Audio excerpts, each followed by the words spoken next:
ਆਓ ਅਸੀਂ ਚਤੁਰਭੁਜ ਬਾਰੇ ਗੱਲ ਕਰਦੇ ਹਾਂ। ਉਸ ਤੋਂ ਬਾਅਦ ਚਤੁਰਭੁਜ ਦੀਆਂ ਜੋ ਕਿਸਮਾਂ ਹੁੰਦੀਆਂ ਹਨ, ਕਿੰਨੇ ਟਾਈਪਸ ਦੀਆਂ ਹੁੰਦੀਆਂ ਹਨ ਚਤੁਰਭੁਜਾਵਾਂ, ਉਹਨਾਂ ਬਾਰੇ ਤੇ ਉਹਨਾਂ ਦੇ ਗੁਣਾਂ ਬਾਰੇ ਵੀ ਗੱਲ ਕਰਦੇ ਹਾਂ। ਆਓ ਅਸੀਂ ਪਹਿਲਾਂ ਚਤੁਰਭੁਜ ਬਾਰੇ ਸਮਝਦੇ ਹਾਂ। ਮੰਨ ਲਓ ਮੈਂ ਇੱਕ ਇਸ ਤਰ੍ਹਾਂ ਦੀ ਆਕ੍ਰਿਤੀ ਬਣਾਈ ਹੈ। ਇਹ ਮੇਰੇ ਕੋਲ ਕੀ ਹੈ? ਚਤੁਰਭੁਜ ਹੈ, ਕਿਉਂਕਿ 4 ਭੁਜਾਵਾਂ ਤੋਂ ਬਣੀ ਇਹ ਇੱਕ ਬੰਦ ਆਕ੍ਰਿਤੀ ਹੈ। ਮੰਨ ਲਓ ਇਸੇ ਤਰ੍ਹਾਂ ਮੇਰੇ ਕੋਲ ਕੋਈ ਇੱਕ ਹੋਰ ਆਕ੍ਰਿਤੀ ਹੈ। ਇਹ ਵੀ ਮੇਰੇ ਕੋਲ ਕੀ ਹੈ? ਚਤੁਰਭੁਜ ਹੀ ਹੈ, ਕਿਉਂਕਿ ਇਹ ਵੀ 4 ਭੁਜਾਵਾਂ ਤੋਂ ਬਣੀ ਬੰਦ ਆਕ੍ਰਿਤੀ ਹੈ। ਇਸੇ ਤਰ੍ਹਾਂ ਮੰਨ ਲਓ ਮੇਰੇ ਕੋਲ ਕੋਈ ਇੱਕ ਹੋਰ ਆਕ੍ਰਿਤੀ ਇਸ ਤਰ੍ਹਾਂ ਦੀ ਹੈ। ਇਹ ਵੀ ਮੇਰੇ ਕੋਲ 4 ਭੁਜਾਵਾਂ ਤੋਂ ਬਣੀ ਬੰਦ ਆਕ੍ਰਿਤੀ ਹੈ। ਅਤੇ ਮੰਨ ਲਓ ਮੇਰੇ ਕੋਲ ਕੋਈ ਇੱਕ ਇਸ ਤਰ੍ਹਾਂ ਦੀ ਆਕ੍ਰਿਤੀ ਹੈ। ਕੀ ਇਹ ਚਤੁਰਭੁਜ ਹੈ? ਨਹੀਂ, ਕਿਉਂਕਿ ਇਸ ਦੀਆਂ 3 ਭੁਜਾਵਾਂ ਹਨ, ਇਸ ਲਈ ਅਸੀਂ ਇਸ ਨੂੰ ਚਤੁਰਭੁਜ ਨਹੀਂ ਆਖ ਸਕਦੇ। ਇਸੇ ਤਰ੍ਹਾਂ ਮੰਨ ਲਓ ਮੇਰੇ ਕੋਲ ਇੱਕ ਕੋਈ ਆਕ੍ਰਿਤੀ ਹੈ। ਕੀ ਇਹ ਚਤੁਰਭੁਜ ਹੈ? ਨਹੀਂ, ਕਿਉਂਕਿ ਇਸ ਦੀਆਂ 1 2 3 4 5 ਭੁਜਾਵਾਂ ਹਨ। ਪਰ ਚਤੁਰਭੁਜ ਦੀਆਂ ਕਿੰਨੀਆਂ ਭੁਜਾਵਾਂ ਹੁੰਦੀਆਂ ਨੇ? 4, ਇਸ ਲਈ ਇਹ ਚਤੁਰਭੁਜ ਨਹੀਂ ਹੈ। ਇਸੇ ਤਰ੍ਹਾਂ ਮੰਨ ਲਓ ਜੋ ਕੋਈ ਸਰਕਲ ਹੈ, ਜਿਸ ਨੂੰ ਅਸੀਂ ਚੱਕਰ ਵੀ ਆਖਦੇ ਹਾਂ। ਮੇਰੇ ਕੋਲ ਸਰਕਲ ਹੈ। ਕੀ ਇਹ ਚਤੁਰਭੁਜ ਹੈ? ਨਹੀਂ, ਕਿਉਂਕਿ ਇਸ ਦੀ ਤਾਂ ਕੋਈ ਭੁਜਾ ਹੁੰਦੀ ਨਹੀਂ। ਇਹ ਤਾਂ ਇੱਕ ਵੱਡੀ ਕਰਵ ਹੁੰਦੀ ਹੈ, ਇਸ ਲਈ ਇਹ ਵੀ ਚਤੁਰਭੁਜ ਨਹੀਂ ਹੈ। ਅਤੇ ਇੱਥੋਂ ਅਸੀਂ ਇਹ ਕਹਿ ਸਕਦੇ ਕਿ ਚਤੁਰਭੁਜਾਵਾਂ ਦੀਆਂ 4 ਭੁਜਾਵਾਂ ਹੁੰਦੀਆਂ ਹਨ ਅਤੇ ਚਤੁਰਭੁਜ 4 ਭੁਜਾਵਾਂ ਤੋਂ ਬਣੀ ਬੰਦ ਆਕ੍ਰਿਤੀ ਹੁੰਦੀ ਹੈ। ਤਾਂ ਉਹ ਅਸੀਂ ਇਹਨਾਂ ਦੀ ਕਿਸਮਾਂ ਬਾਰੇ ਪੜ੍ਹਦੇ ਹਾਂ। ਪਹਿਲੀ ਸਾਡੇ ਕੋਲ ਸਮਲੰਬ ਚਤੁਰਭੁਜ ਹੈ, ਫਿਰ ਦੂਸਰੀ ਸਮਾਂਤਰ ਚਤੁਰਭੁਜ, ਤੀਸਰੀ ਸਮਚਤੁਰਭੁਜ, ਚੌਥੀ ਆਇਤ ਅਤੇ ਪੰਜਵਾਂ ਵਰਗ। ਪਹਿਲਾਂ ਅਸੀਂ ਇੱਕ ਸਮਲੰਬ ਚਤੁਰਭੁਜ ਬਣਾ ਲੈਂਦੇ ਹਾਂ। ਮੇਰੇ ਕੋਲ ਕੋਈ ਸਮਲੰਬ ਚਤੁਰਭੁਜ ਹੈ। ਸਮਲੰਬ ਚਤੁਰਭੁਜ ਦੇ ਵਿੱਚ ਸਨਮੁਖ ਭੁਜਾਵਾਂ ਦਾ ਇੱਕ ਜੋੜਾ ਕੀ ਹੈ? ਸਮਾਂਤਰ ਹੁੰਦਾ। ਜਿਵੇਂ ਤੁਸੀਂ ਦੇਖ ਹੀ ਰਹੇ ਹੋ, ਇਸ ਭੁਜਾਵਾਂ ਨੂੰ ਜੇ ਅਸੀਂ ਅੱਗੇ ਵਧਾ ਦਈਏ ਤਾਂ ਇਹ ਕੀ ਆਪਸ 'ਚ ਨਹੀਂ ਕੱਟਦੀਆਂ, ਕੀ ਨੇ? ਸਮਾਂਤਰ ਹਨ। ਪਰ ਇਸ ਦੀਆਂ ਜਿਹੜੀਆਂ ਭੁਜਾਵਾਂ ਸਨਮੁਖ ਭੁਜਾਵਾਂ ਹੁੰਦੀਆਂ ਨੇ ਉਹ ਬਰਾਬਰ ਨਹੀਂ ਹੁੰਦੀਆਂ। ਭੁਜਾ ਇਹਦੇ ਬਰਾਬਰ ਨਹੀਂ ਹੁੰਦੀ ਅਤੇ ਭੁਜਾ ਇਸ ਦੇ ਬਰਾਬਰ ਨਹੀਂ ਹੁੰਦੀ। ਇਸ ਦੀਆਂ ਜੋ ਚਾਰੇ ਭੁਜਾਵਾਂ ਹਨ 1 2 3 4 ਉਹ ਵੀ ਬਰਾਬਰ ਨਹੀਂ ਹੁੰਦੀਆਂ। ਇਸ ਦੇ ਜੋ ਸਨਮੁਖ ਕੋਣ ਹੁੰਦੇ ਹਨ, ਵੀ ਕੋਣ ਇਸ ਦੇ ਸਨਮੁਖ ਹੈ ਅਤੇ ਕੋਣ ਇਸ ਦੇ ਸਨਮੁਖ ਹੈ, ਇਹ ਵੀ ਕੀ ਹੈ? ਬਰਾਬਰ ਨਹੀਂ ਹੁੰਦੇ। ਸਮਲੰਬ ਚਤੁਰਭੁਜ ਦੇ ਜੋ 2 ਵਿਕਰਨ ਹੁੰਦੇ ਹਨ ਇਹ ਵੀ ਬਰਾਬਰ ਨਹੀਂ ਹੁੰਦੇ ਅਤੇ ਨਾ ਹੀ ਇਹ ਇੱਕ ਦੂਜੇ ਦੇ ਉੱਤੇ ਲੰਬ ਹੁੰਦੇ ਹਨ। ਆਓ ਅਸੀਂ ਅੱਗੇ ਗੱਲ ਸਮਾਂਤਰ ਚਤੁਰਭੁਜ ਦੀ ਕਰਦੇ ਹਾਂ। ਅਸੀਂ ਪਹਿਲਾਂ ਸਮਾਂਤਰ ਚਤੁਰਭੁਜ ਬਣਾ ਲੈਂਦੇ ਹਾਂ। ਸਾਡੇ ਕੋਲ ਇੱਕ ਸਮਾਂਤਰ ਚਤੁਰਭੁਜ ਬਣ ਗਈ ਹੈ। ਸਮਾਂਤਰ ਚਤੁਰਭੁਜ ਦੇ ਵਿੱਚ ਸਨਮੁਖ ਭੁਜਾਵਾਂ ਕੀ ਹੁੰਦੀਆਂ ਨੇ? ਸਮਾਂਤਰ ਹੁੰਦੀਆਂ ਨੇ। ਭੁਜਾ ਇਹਦੇ ਸਮਾਂਤਰ ਹੈ, ਭਾਵੇਂ ਅਸੀਂ ਇਹਨਾਂ ਨੂੰ ਅੱਗੇ ਵਧਾ ਦਈਏ ਇਹ ਕਿਤੇ ਵੀ ਆਪਸ 'ਚ ਨਹੀਂ ਕੱਟਦੀਆਂ। ਇਸੇ ਤਰ੍ਹਾਂ ਜਿਹੜੀਆਂ 2 ਭੁਜਾਵਾਂ ਹਨ ਇਹਨਾਂ ਨੂੰ ਵੀ ਅਸੀਂ ਉੱਪਰ ਨੂੰ ਜਾਂ ਨੀਚੇ ਨੂੰ ਜਿਵੇਂ ਮਰਜ਼ੀ ਅੱਗੇ ਵਧਾ ਦਈਏ ਅਤੇ ਇਹ ਵੀ ਆਪਸ 'ਚ ਨਹੀਂ ਕੱਟਦੀਆਂ। ਅਤੇ ਇਸ ਲਈ ਇਹਦੇ ਦੋਨੇ ਜੋੜੇ ਸਨਮੁਖ ਭੁਜਾਵਾਂ ਦੇ ਕੀ ਨੇ? ਸਮਾਂਤਰ ਹੁੰਦੇ ਹਨ। ਸਮਾਂਤਰ ਚਤੁਰਭੁਜ ਦੇ ਵਿੱਚ ਜੋ ਸਨਮੁਖ ਭੁਜਾਵਾਂ ਹੁੰਦੀਆਂ ਨੇ ਉਹ ਬਰਾਬਰ ਵੀ ਹੁੰਦੀਆਂ ਨੇ। ਭੁਜਾ ਇਹਦੇ ਬਰਾਬਰ ਹੈ ਅਤੇ ਭੁਜਾ ਇਹਦੇ ਬਰਾਬਰ ਹੁੰਦੀ ਹੈ। ਇਹਦੀਆਂ ਜਿਹੜੀਆਂ ਚਾਰੇ ਭੁਜਾਵਾਂ ਹੁੰਦੀਆਂ ਨੇ ਉਹ ਬਰਾਬਰ ਨਹੀਂ ਹੁੰਦੀਆਂ। ਸਮਾਂਤਰ ਚਤੁਰਭੁਜ 'ਚ ਜੋ ਸਨਮੁਖ ਕੋਣ ਹੁੰਦੇ ਨੇ ਕੋਣ ਇਹਦੇ ਬਰਾਬਰ ਹੁੰਦਾ ਹੈ ਅਤੇ ਕੋਣ ਇਹਦੇ ਬਰਾਬਰ ਹੁੰਦਾ ਹੈ। ਮਤਲਬ ਕਿ ਇਹਦੇ ਵਿੱਚ ਸਨਮੁਖ ਕੋਣ ਬਰਾਬਰ ਹੁੰਦੇ ਹਨ। ਇਸ ਦੇ ਜੋ ਵਿਕਰਨ ਹੁੰਦੇ ਹਨ, ਜੋ ਵਿਕਰਨ ਹੁੰਦੇ ਹਨ ਉਹ ਬਰਾਬਰ ਨਹੀਂ ਹੁੰਦੇ ਅਤੇ ਨਾ ਹੀ ਉਹ ਇੱਕ ਦੂਜੇ ਉੱਤੇ ਲੰਬ ਹੁੰਦੇ ਹਨ। ਉਹ ਲੰਬ ਵੀ ਨਹੀਂ ਹੁੰਦੇ। ਅੱਗੇ ਅਸੀਂ ਸਮਚਤੁਰਭੁਜ ਬਾਰੇ ਗੱਲ ਕਰਦੇ ਹਾਂ। ਸਮਚਤੁਰਭੁਜ ਨੂੰ ਅਸੀਂ ਰੋਮਬਸ ਵੀ ਆਖਦੇ ਹਾਂ। ਅਸੀਂ ਪਹਿਲਾਂ ਸਮਚਤੁਰਭੁਜ ਬਣਾ ਲੈਂਦੇ ਹਾਂ। ਮੇਰੇ ਕੋਲ ਕੋਈ ਮੰਨ ਲਓ ਸਮਚਤੁਰਭੁਜ ਹੈ। ਸਮਚਤੁਰਭੁਜ ਦੇ ਵਿੱਚ ਸਨਮੁਖ ਭੁਜਾਵਾਂ ਸਮਾਂਤਰ ਹੁੰਦੀਆਂ ਨੇ। ਭੁਜਾ ਇਸ ਦੇ ਸਮਾਂਤਰ ਹੈ, ਭਾਵੇਂ ਅਸੀਂ ਇਸ ਨੂੰ ਅੱਗੇ ਵਧਾ ਦਈਏ ਅਤੇ ਇਸ ਨੂੰ ਵੀ ਅੱਗੇ ਵਧਾ ਦਈਏ ਆਪਸ 'ਚ ਨਹੀਂ ਕੱਟਦੀਆਂ। ਇਸੇ ਤਰ੍ਹਾਂ ਭੁਜਾ ਇਸ ਭੁਜਾ ਦੇ ਸਮਾਂਤਰ ਹੈ। ਅਸੀਂ ਇਹਨੂੰ ਵੀ ਭਾਵੇਂ ਅੱਗੇ ਵਧਾ ਦਈਏ, ਇਸ ਭੁਜਾ ਨੂੰ ਵੀ ਅੱਗੇ ਵਧਾ ਦਈਏ, ਇਹ ਵੀ ਆਪਸ 'ਚ ਕਿਤੇ ਵੀ ਨਹੀਂ ਕੱਟਣਗੀਆਂ। ਮਤਲਬ ਕਿ ਇਹਦੇ ਵਿੱਚ ਸਨਮੁਖ ਭੁਜਾਵਾਂ ਕੀ ਹੁੰਦੀਆਂ ਨੇ? ਸਮਾਂਤਰ ਹੁੰਦੀਆਂ ਨੇ ਅਤੇ ਸਨਮੁਖ ਭੁਜਾਵਾਂ ਬਰਾਬਰ ਵੀ ਹੁੰਦੀਆਂ ਹਨ। ਸਮਚਤੁਰਭੁਜ ਦੀਆਂ ਚਾਰੇ ਭੁਜਾਵਾਂ ਕੀ ਨੇ? ਬਰਾਬਰ ਹੁੰਦੀਆਂ ਹਨ। ਇਸ ਦੇ ਜੋ ਸਨਮੁਖ ਕੋਣ ਹੁੰਦੇ ਹਨ, ਵੀ ਕੋਣ ਇਸ ਦੇ ਬਰਾਬਰ ਹੁੰਦਾ ਹੈ ਅਤੇ ਕੋਣ ਇਸ ਦੇ ਬਰਾਬਰ ਹੁੰਦਾ ਹੈ।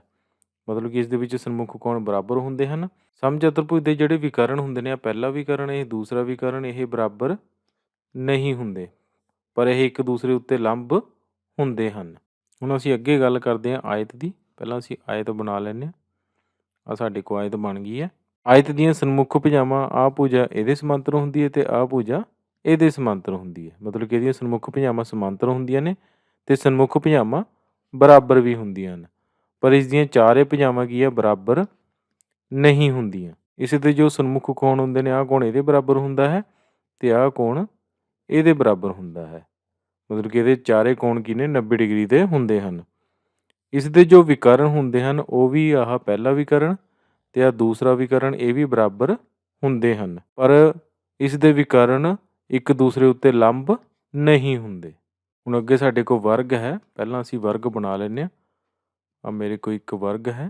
ਵਰਗ ਦੀਆਂ ਸਨਮੁਖ ਭੁਜਾਵਾਂ ਸਮਾਂਤਰ ਹੁੰਦੀਆਂ ਨੇ। ਆਹ ਭੁਜਾ ਇਹਦੇ ਸਮਾਂਤਰ ਹੈ ਤੇ ਆਹ ਭੁਜਾ ਇਹਦੇ ਸਮਾਂਤਰ ਹੈ ਤੇ ਇਹ ਬਰਾਬਰ ਵੀ ਹੁੰਦੀਆਂ ਹਨ। ਇਹ ਬਰਾਬਰ ਵੀ ਹੁੰਦੀਆਂ ਨੇ ਤੇ ਸਮਾਂਤਰ ਵੀ ਹੁੰਦੀਆਂ ਨੇ ਤੇ ਇਹਦੀਆਂ ਚਾਰੇ ਭੁਜਾਵਾਂ ਨੇ ਉਹ ਵੀ ਕੀ ਹੁੰਦੀਆਂ ਨੇ, ਸਾਰੀਆਂ ਬਰਾਬਰ ਹੁੰਦੀਆਂ ਹਨ। ਇਸ ਦੇ ਜੋ ਸਨਮੁਖ ਕੋਣ ਹੁੰਦੇ ਨੇ, ਆਹ ਕੋਣ ਇਹਦੇ ਬਰਾਬਰ ਹੁੰਦਾ ਹੈ ਤੇ ਆਹ ਕੋਣ ਇਸ ਦੇ ਬਰਾਬਰ ਹੁੰਦਾ ਹੈ, ਉਹ ਵੀ ਕੀ ਨੇ, ਬਰਾਬਰ ਹੁੰਦੇ ਹਨ। ਜੇ ਇਹ ਕਹਿ ਲਓ ਕਿ ਇਸ ਦੇ ਚਾਰੇ ਕੋਣ ਕੀ ਹੁੰਦੇ ਨੇ, 90 ਡਿਗਰੀ ਦੇ ਹੁੰਦੇ ਹਨ। ਇਸ ਦੇ ਜੋ ਵਿਕਰਨ ਹੁੰਦੇ ਨੇ, ਆਹ ਵਿਕਰਨ ਪਹਿਲਾ ਵਿਕਰਨ ਤੇ ਆਹ ਦੂਸਰਾ ਵਿਕਰਨ, ਇਹ ਵੀ ਕੀ ਆ, ਬਰਾਬਰ ਹੁੰਦੇ ਨੇ ਤੇ ਇੱਕ ਦੂਸਰੇ ਉੱਤੇ ਲੰਬ ਵੀ ਹੁੰਦੇ ਹਨ। ਹੁਣ ਜੇ ਅਸੀਂ ਵਰਗ ਦੀ ਇੱਕ ਵਿਸ਼ੇਸ਼ ਗੱਲ ਦੱਸੀਏ, ਵਰਗ ਨੂੰ ਅਸੀਂ ਇੱਕ ਵਿਸ਼ੇਸ਼ ਪ੍ਰਕਾਰ ਦੀ ਆਇਤ, ਇੱਕ ਵਿਸ਼ੇਸ਼ ਪ੍ਰਕਾਰ ਦਾ ਸਮਚਤੁਰਭੁਜ, ਇੱਕ ਵਿਸ਼ੇਸ਼ ਪ੍ਰਕਾਰ ਦਾ ਸਮਾਂਤਰ ਚਤੁਰਭੁਜ ਆਖ ਸਕਦੇ ਹਾਂ, ਕਿਉਂਕਿ ਜਿਵੇਂ ਸਮਾਂਤਰ ਚਤੁਰਭੁਜ, ਸਮਚਤੁਰਭੁਜ ਅਤੇ ਆਇਤ ਦੀਆਂ ਸਨਮੁਖ ਭੁਜਾਵਾਂ ਕੀ ਹੁੰਦੀਆਂ ਨੇ, ਸਮਾਂਤਰ ਹੁੰਦੀਆਂ ਹਨ। ਉਸੇ ਤਰ੍ਹਾਂ ਵਰਗ ਦੀਆਂ ਵੀ ਸਨਮੁਖ ਭੁਜਾਵਾਂ ਕੀ ਹੁੰਦੀਆਂ ਨੇ, ਸਮਾਂਤਰ ਹੁੰਦੀਆਂ ਨੇ। ਆਹ ਭੁਜਾ ਇਹਦੇ ਸਮਾਂਤਰ ਹੈ ਤੇ ਆਹ ਭੁਜਾ ਇਸ ਦੇ ਸਮਾਂਤਰ, ਇਹ ਆਪਸ 'ਚ ਕਿਤੇ ਵੀ ਨਹੀਂ ਕੱਟਦੀਆਂ।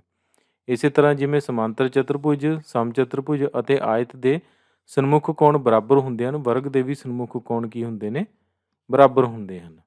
ਇਸੇ ਤਰ੍ਹਾਂ ਜਿਵੇਂ ਸਮਚਤੁਰਭੁਜ ਦੀਆਂ ਚਾਰੇ ਭੁਜਾਵਾਂ ਬਰਾਬਰ ਹੁੰਦੀਆਂ ਨੇ ਤੇ ਵਰਗ ਦੀਆਂ ਵੀ ਚਾਰੇ ਭੁਜਾਵਾਂ ਕੀ ਹੁੰਦੀਆਂ ਨੇ, ਬਰਾਬਰ ਹੁੰਦੀਆਂ ਹਨ। ਇਸੇ ਤਰ੍ਹਾਂ ਜਿਵੇਂ ਆਇਤ ਦੇ ਵਿਕਰਨ ਬਰਾਬਰ ਹੁੰਦੇ ਹਨ ਤਾਂ ਵਰਗ ਦੇ ਵੀ ਵਿਕਰਨ ਬਰਾਬਰ ਹੁੰਦੇ ਹਨ। ਜਿਵੇਂ ਆਇਤ ਦੇ ਵਿੱਚ ਚਾਰੇ ਕੋਣ 90 ਡਿਗਰੀ ਦੇ ਹੁੰਦੇ ਹਨ ਤਾਂ ਵਰਗ ਦੇ ਵਿੱਚ ਵੀ ਚਾਰੇ ਕੋਣ 90 ਡਿਗਰੀ ਦੇ ਹੁੰਦੇ ਹਨ। ਇਸ ਲਈ ਅਸੀਂ ਇਹ ਕਹਿ ਸਕਦੇ ਹਾਂ ਕਿ ਜੋ ਵਰਗ ਹੈ ਇੱਕ ਵਿਸ਼ੇਸ਼ ਪ੍ਰਕਾਰ ਦੀ ਆਇਤ ਵੀ ਹੈ, ਸਮਚਤੁਰਭੁਜ ਵੀ ਹੈ ਤੇ ਸਮਾਂਤਰ ਚਤੁਰਭੁਜ ਵੀ ਹੈ। ਪਰ ਸਮਾਂਤਰ ਚਤੁਰਭੁਜ, ਸਮਚਤੁਰਭੁਜ ਅਤੇ ਆਇਤ ਉਹ ਇੱਕ ਵਿਸ਼ੇਸ਼ ਪ੍ਰਕਾਰ ਦਾ ਵਰਗ ਨਹੀਂ ਹਨ। ਇਸੇ ਤਰ੍ਹਾਂ ਅਸੀਂ ਜੋ ਸਮਚਤੁਰਭੁਜ ਹੈ ਉਸ ਨੂੰ ਅਸੀਂ ਸਮਾਂਤਰ ਚਤੁਰਭੁਜ ਵੀ ਇੱਕ ਵਿਸ਼ੇਸ਼ ਪ੍ਰਕਾਰ ਦਾ ਆਖ ਸਕਦੇ ਹਾਂ, ਕਿਉਂਕਿ ਜਿਵੇਂ ਸਮਾਂਤਰ ਚਤੁਰਭੁਜ ਦੀਆਂ ਸਨਮੁਖ ਭੁਜਾਵਾਂ ਕੀ ਨੇ, ਸਮਾਂਤਰ ਹੁੰਦੀਆਂ ਨੇ, ਉਸੇ ਤਰ੍ਹਾਂ ਸਮਚਤੁਰਭੁਜ ਦੀਆਂ ਵੀ ਸਨਮੁਖ ਭੁਜਾਵਾਂ ਸਮਾਂਤਰ ਹੁੰਦੀਆਂ ਹਨ। ਜਿਸ ਤਰ੍ਹਾਂ ਸਮਾਂਤਰ ਚਤੁਰਭੁਜ ਦੇ ਸਨਮੁਖ ਕੋਣ ਬਰਾਬਰ ਹੁੰਦੇ ਹਨ, ਇਸੇ ਤਰ੍ਹਾਂ ਸਮਚਤੁਰਭੁਜ ਦੇ ਵੀ ਸਨਮੁਖ ਕੋਣ ਬਰਾਬਰ ਹੁੰਦੇ ਹਨ। ਪਰ ਜੋ ਸਮਾਂਤਰ ਚਤੁਰਭੁਜ ਹੈ ਉਸ ਨੂੰ ਅਸੀਂ ਸਮਚਤੁਰਭੁਜ ਨਹੀਂ ਆਖ ਸਕਦੇ। ਇਸੇ ਤਰ੍ਹਾਂ ਜੋ ਇੱਕ ਆਇਤ ਹੁੰਦੀ ਹੈ ਉਸ ਨੂੰ ਅਸੀਂ ਇੱਕ ਵਿਸ਼ੇਸ਼ ਪ੍ਰਕਾਰ ਦਾ ਸਮਾਂਤਰ ਚਤੁਰਭੁਜ ਆਖ ਸਕਦੇ ਹਾਂ, ਕਿਉਂਕਿ ਜਿਵੇਂ ਸਮਾਂਤਰ ਚਤੁਰਭੁਜ ਦੀਆਂ ਸਨਮੁਖ ਭੁਜਾਵਾਂ ਕੀ ਹੁੰਦੀਆਂ ਨੇ, ਸਮਾਂਤਰ ਹੁੰਦੀਆਂ ਨੇ, ਇਸੇ ਤਰ੍ਹਾਂ ਆਇਤ ਦੀਆਂ ਵੀ ਸਨਮੁਖ ਭੁਜਾਵਾਂ ਕੀ ਹੁੰਦੀਆਂ ਨੇ, ਸਮਾਂਤਰ ਹੁੰਦੀਆਂ ਨੇ। ਇਹਦੀਆਂ ਭੁਜਾਵਾਂ ਸਨਮੁਖ ਬਰਾਬਰ ਵੀ ਹੁੰਦੀਆਂ ਨੇ ਤੇ ਆਇਤ ਦੀਆਂ ਵੀ ਬਰਾਬਰ ਹੁੰਦੀਆਂ ਨੇ ਸਨਮੁਖ ਭੁਜਾਵਾਂ। ਸਮਾਂਤਰ ਚਤੁਰਭੁਜ ਦੇ ਸਨਮੁਖ ਕੋਣ ਵੀ ਬਰਾਬਰ ਹੁੰਦੇ ਹਨ, ਇਸੇ ਤਰ੍ਹਾਂ ਆਇਤ ਦੇ ਵੀ ਸਨਮੁਖ ਕੋਣ ਕੀ ਆ, ਬਰਾਬਰ ਹੁੰਦੇ ਹਨ। ਤਾਂ ਇਸ ਲਈ ਅਸੀਂ ਇਹ ਕਹਿ ਸਕਦੇ ਹਾਂ ਜੋ ਇੱਕ ਆਇਤ ਹੈ ਉਹ ਇੱਕ ਵਿਸ਼ੇਸ਼ ਪ੍ਰਕਾਰ ਦਾ ਸਮਾਂਤਰ ਚਤੁਰਭੁਜ ਹੀ ਹੁੰਦਾ ਹੈ, ਪਰ ਜੋ ਸਮਾਂਤਰ ਚਤੁਰਭੁਜ ਹੈ ਉਹ ਇੱਕ ਵਿਸ਼ੇਸ਼ ਪ੍ਰਕਾਰ ਦੀ ਆਇਤ ਨਹੀਂ ਹੁੰਦੀ, ਕਿਉਂਕਿ ਆਇਤ ਦੇ ਵਿੱਚ ਸਾਰੇ ਕੋਣ ਕੀ ਹੁੰਦੇ ਨੇ, 90 ਡਿਗਰੀ ਦੇ ਹੁੰਦੇ ਹਨ, ਜੋ ਕਿ ਸਮਾਂਤਰ ਚਤੁਰਭੁਜ ਵਿੱਚ ਨਹੀਂ ਹੁੰਦੇ। ਅੱਜ ਅਸੀਂ ਚਤੁਰਭੁਜ ਬਾਰੇ ਗੱਲ ਕੀਤੀ ਹੈ ਕਿ ਚਾਰ ਭੁਜਾਵਾਂ ਤੋਂ ਬਣੀ ਬੰਦ ਆਕ੍ਰਿਤੀ ਨੂੰ ਚਤੁਰਭੁਜ ਆਖਦੇ ਹਾਂ ਤੇ ਇਸੇ ਤਰ੍ਹਾਂ ਅਸੀਂ ਅੱਜ ਚਤੁਰਭੁਜ ਦੀਆਂ ਕਿਸਮਾਂ ਅਤੇ ਉਹਨਾਂ ਦੇ ਗੁਣਾਂ ਬਾਰੇ ਵੀ ਗੱਲ ਕੀਤੀ ਹੈ।